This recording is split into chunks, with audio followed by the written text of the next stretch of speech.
Welcome to Data Ageucation. I'm Jessica Noval, the Sales Operations Manager, and this is Richard Lutz, our Corporate Trainer. Today we're going to be going over binning. So Richard, tell us, what is binning? Binning is telling the software where things are located. That's great. Can it go by any other name? Sure, binning might be called locating or maybe some other topic or name in other software.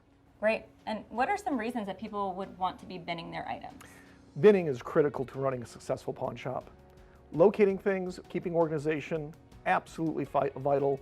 If you have a customer coming in to retrieve or redeem an item, you need to know where it is. You need to be able to go quickly into the back room, get their stuff, bring it out to them, and leave them, not leave them unattended for any length of time. Sure, so it can cut down on customer theft as well as just customer satisfaction, getting them in and out quickly, correct? Yes, absolutely. That's great. And how easy is it to do this in PawnMaster, and where can we find it? Well, PawnMaster is a tool for that, and I'll be showing it to you right here. Awesome. Go to Pawn by Maintain Sure. on the toolbar, and you're going to notice Assign Bin Numbers. Okay. Simply click on that, click Find, and the most recent item that came into the shop is going to be the top on the list. Wow, that's so easy. This tool also has a functionality where we can bin by specific item type.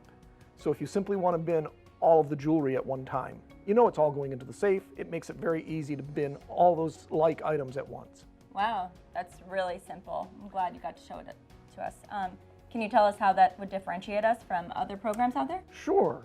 Other programs not having a binning tool such as PawnMaster does, we would either have to bin the item immediately as we're writing the pawn, or after we've pawned the item and found a location in the back room, we would have to come back into the software, maintain the pawn, and add that location. Wow, that's saving a lot of time. Yes. That's great. Thanks for tuning in to this episode of Data Ageucation. Hope you guys got some tips and tricks, and see you next time.